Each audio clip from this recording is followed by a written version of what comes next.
In the heart of the broad Pacific lies an area called Polynesia.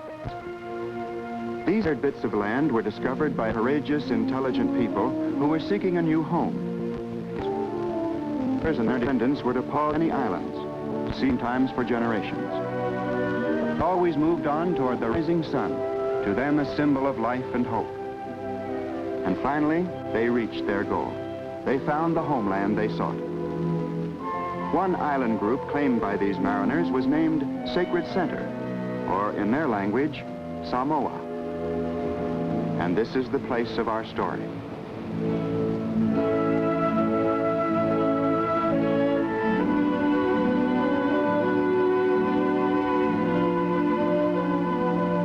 These high volcanic islands offered the voyagers everything they needed. All they had dreamed of a perfect land, gentle climate, rich soil, and mountain peaks that drain passing clouds to fill streams with an abundance of pure water.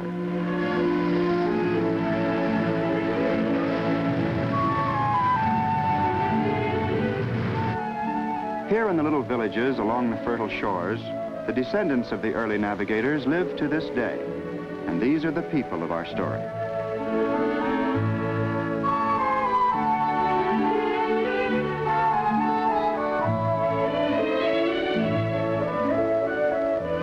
Providing for their simple needs occupies only part of their time, and knowing that boredom could disrupt even paradise, Samoans have developed elaborate customs and ceremonies to make their tranquil existence more exciting.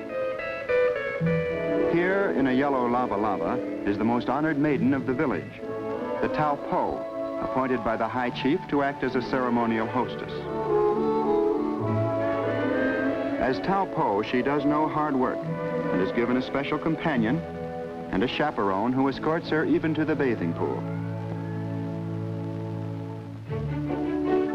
Early morning finds almost everyone else busy gathering to make it fall at just the right stage of ripeness.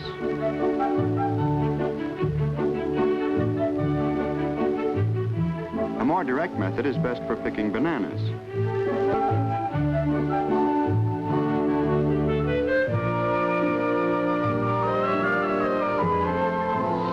Sections of the rainforest covering the mountainsides are for cultivating taro, the Polynesian staff of life.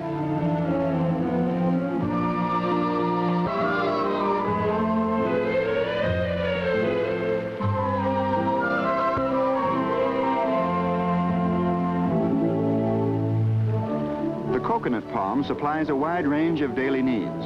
If one wants a drink of coconut milk, all he has to do is pick a young nut. A foot loop isn't essential, but it does make the climb faster and safer.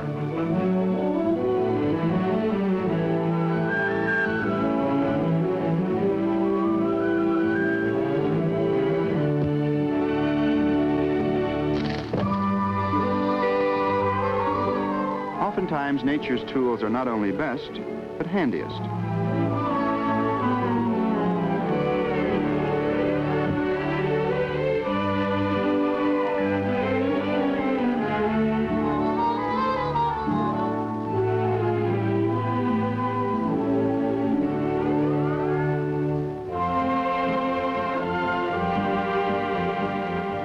Most mature nuts are made into copra, which is dehydrated coconut meat, the island's principal export.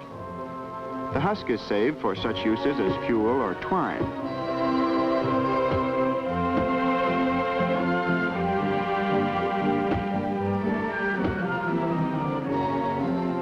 Making copra is a job for the whole family. Neighbors often drop in to help, and then it becomes a social affair. The children do their part when it's time to spread the coconut to dry in the sun. Tropical squalls with strong winds and heavy rain are welcome because they cool the air and settle the dust.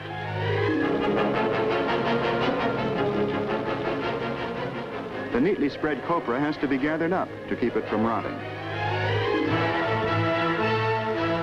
The stalwart sentinel decides to call it a day and homeward plods his weary way.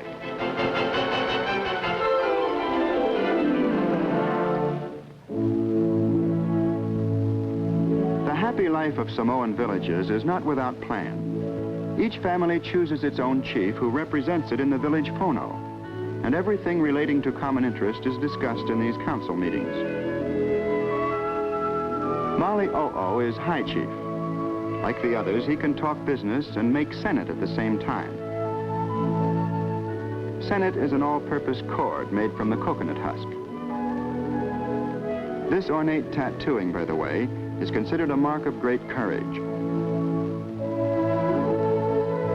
The phono begins with the ceremony of mixing and drinking kava, a non-alcoholic beverage.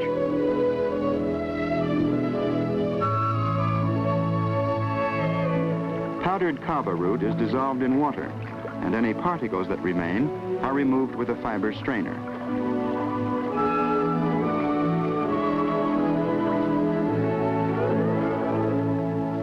Young men gather outside to hear the speeches, and they follow every detail of the ceremony.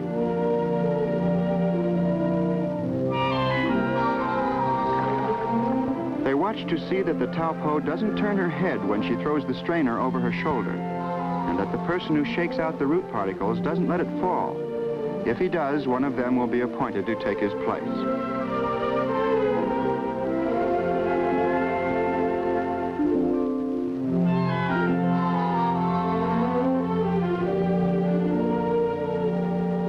When all undissolved pieces of root have been removed, the kava is diluted and tested to be sure it's the right strength.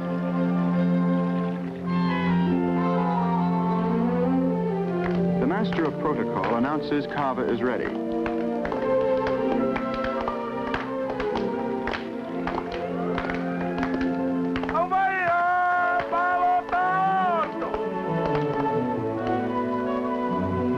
The chiefs are served in order of their rank.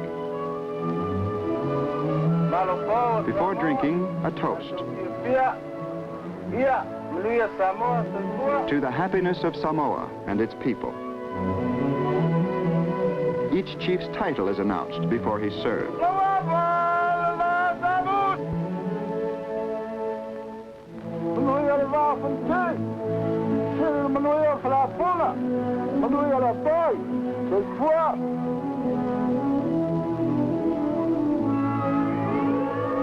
When everyone has had kava, Mali'o'o asks the scribe to read the first subject to be debated. Mali'o'o wants to build a falitele, a ceremonial guest house. Since he is High Chief, it must be an elaborate one in keeping with his rank. Some of the council object. They say it will mean much work for the village. But the orators, the only chiefs entitled to carry a fly whisk, support Mali'o'o, and in the end all agree that the High Chief may have his guest house.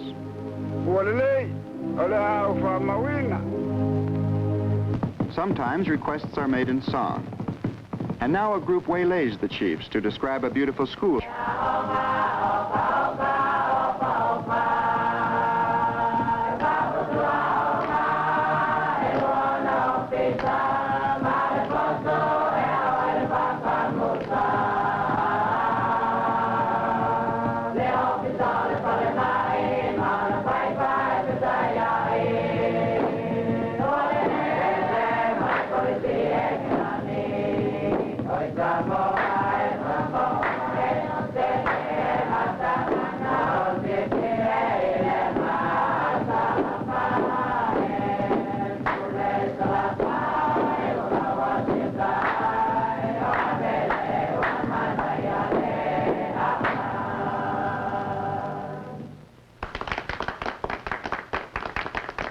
To put the chiefs in good humor, the boys perform a comedy about the ordeal of tattooing.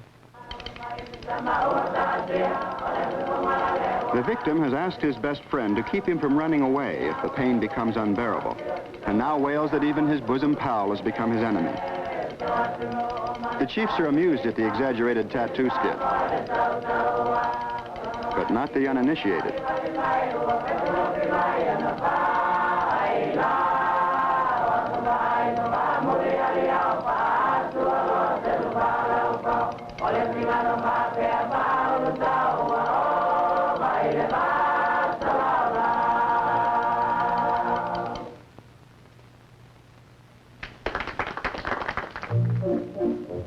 The customary one hot meal of the day is prepared late in the morning.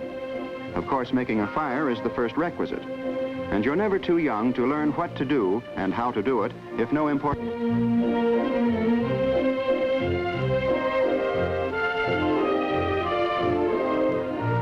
This may look complicated, but flame can be produced in less than a minute. A simple ground oven is arranged to cook the midday meal. For an extra hot fire, forced draft. And then stones are piled on top to heat.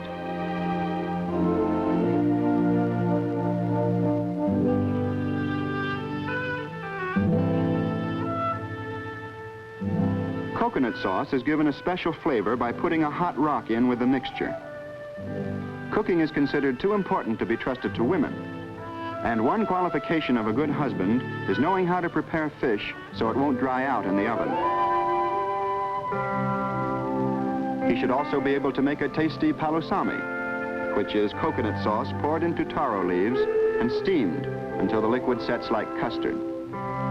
Just the right amount of sauce must be used, and each bundle securely fastened with a stem.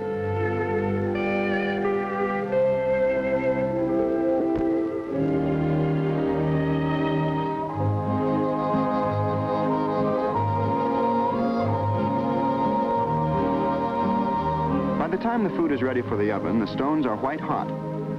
Taro and breadfruit are put directly on the leveled rocks, while behind the scenes, the cleanup job gets underway.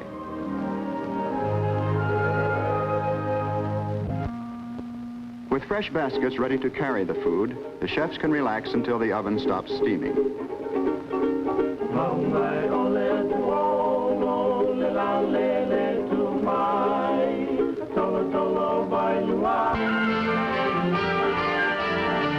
Chief Malio'o, making his round, takes in the situation.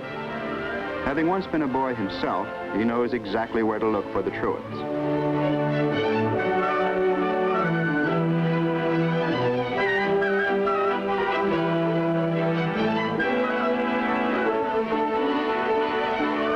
The boys scramble for the bush. All but Tuninga, who didn't see Malio'o coming. He runs downstream. But what a downstream this is.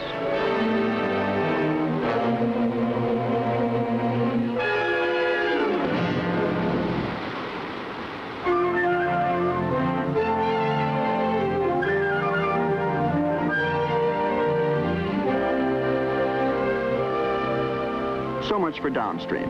Now, what about upstream?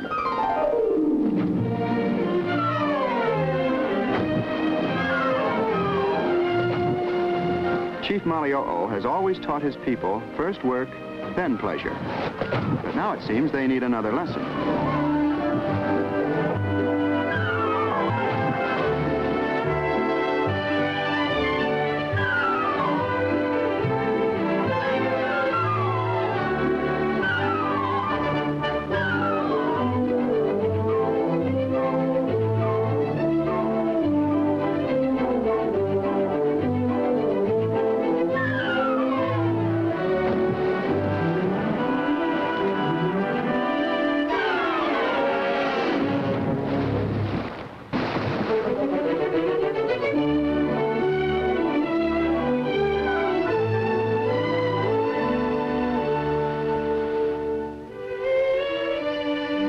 In Samoa, work is allotted according to sex, but there's always the exception. Tuninga has no sisters, so he's expected to do chores normally given to girls.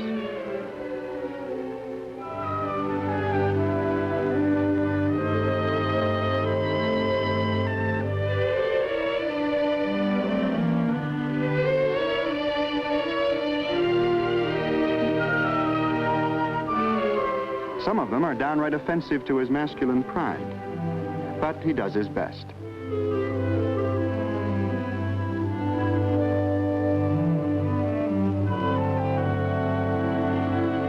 The ironing neatly folded, or at least folded, a fast game with the boys should restore Tuninga's spirits.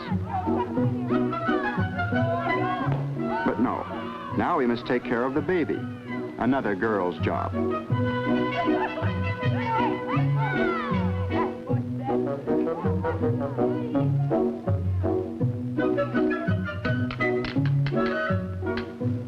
One game after another, and Toninga still stands on the sidelines with the girls. It's more than he can take. There's a time-honored custom here by which a child who is unhappy in his own home may take his personal possessions and move to the house of relatives, where he's always welcome. But it's really little more than changing from one bedroom to another, because the whole village lives almost like one big family, and a little girl with too many sisters will probably move in to take Toninga's place. It's as simple as that.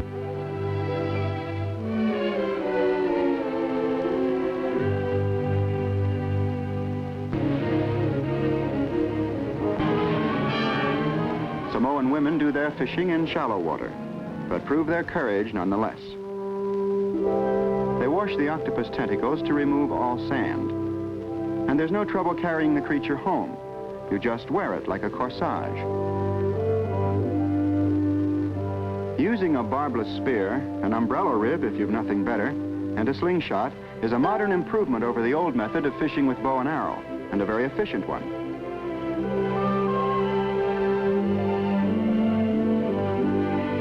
A heavy spear is efficient only in the hands of an expert, so it's a good idea to begin practicing with a small one.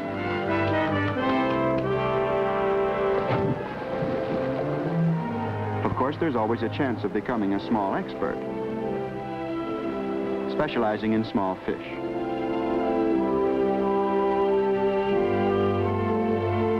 Trolling in groups brings in a fine haul when schools of small fish come into the lagoon. One of the more daring sportsmen of the village is Viliamu. He goes outside the reef to search for the big fish that prefer rough water.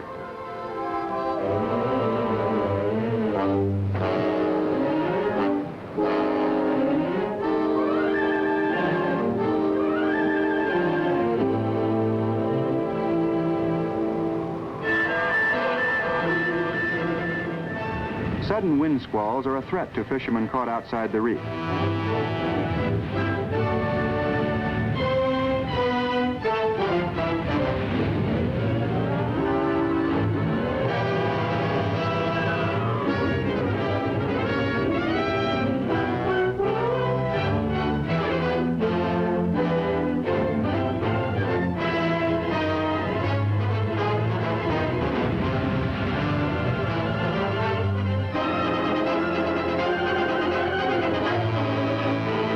Fortunately, there's a witness, and he realizes that Viliamu faces danger.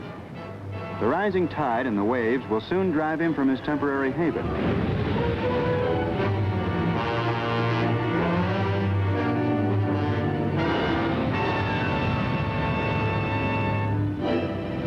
A rescue canoe heads into the breakers.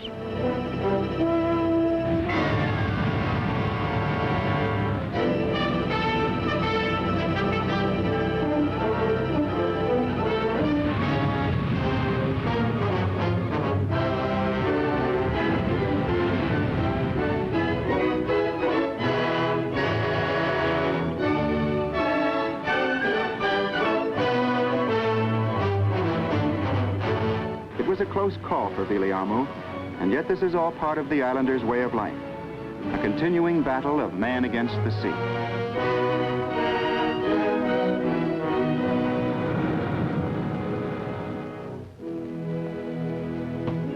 The next morning finds Viliamu hard at work replacing his wrecked canoe. It's a big project, but he has the help of all the family members, both large and small.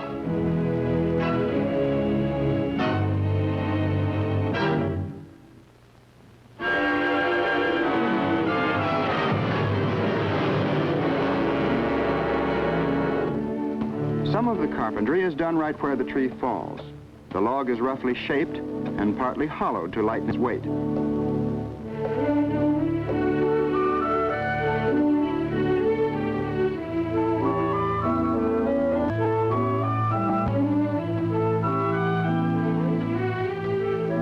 Judge the depth of timber by sound and know just how much wood to remove. The apprentice lets the chips fall where they may.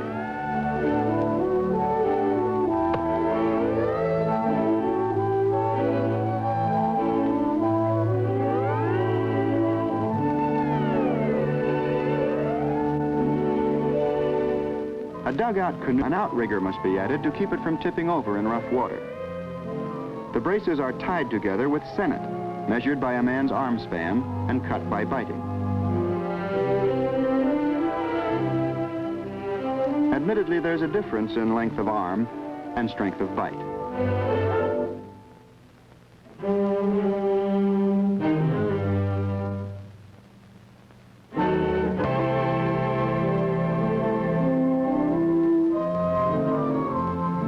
Now, with everything shipshape, the maiden voyage.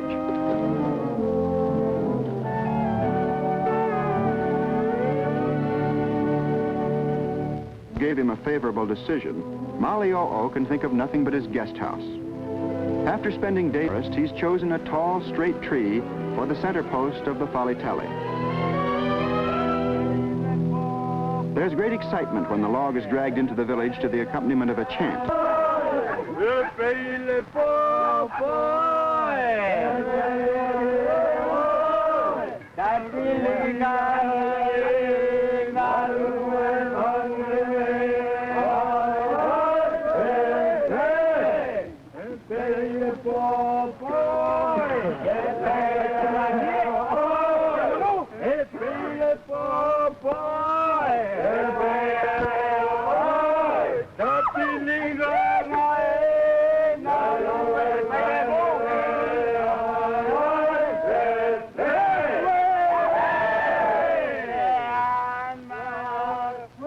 Neither plumb line nor level is used by the skillful artisans. The head carpenter merely signals his directions for bringing the post to a true vertical. Rafters are made of flexible coconut wood because the roof will be bulged. And again, the amount of bulge is gauged by eye. Miles and miles of sennet will be used instead of nails. Arches for the rounded ends of the building are sections of breadfruit wood.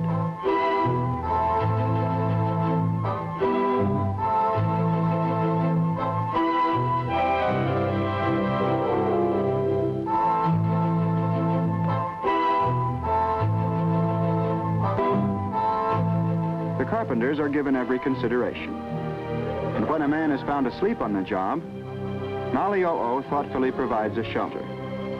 From now on, his workers may rest in the shade.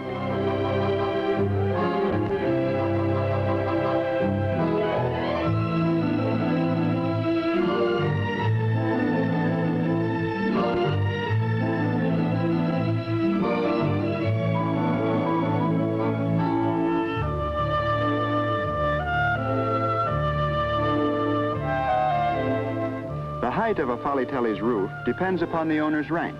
High chief, high roof.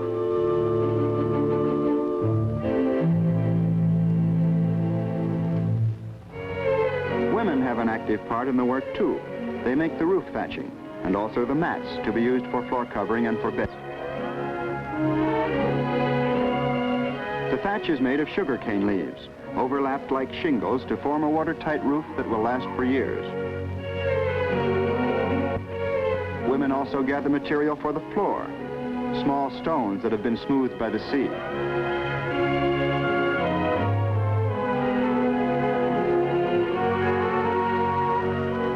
These pebbles spread in a deep layer, a sort of cushion for the mats.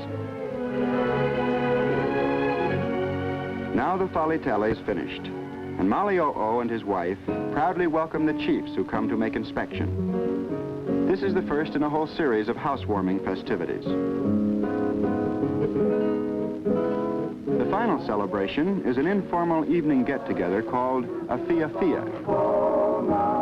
It features the siva, a dance without form or pattern.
The first few dances are merely a warm-up. Now the chiefs request an old song, and their generation takes over.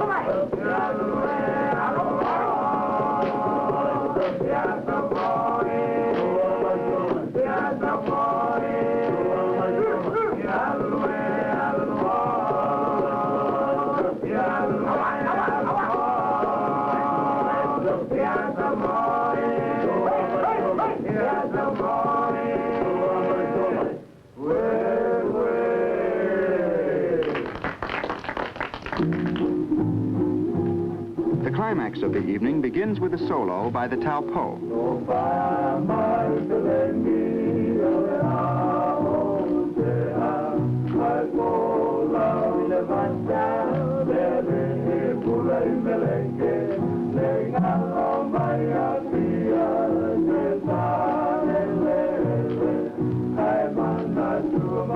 Because of the dignity of her position, she's expected to siva as though no one else were present. But as part of the fun to distract her.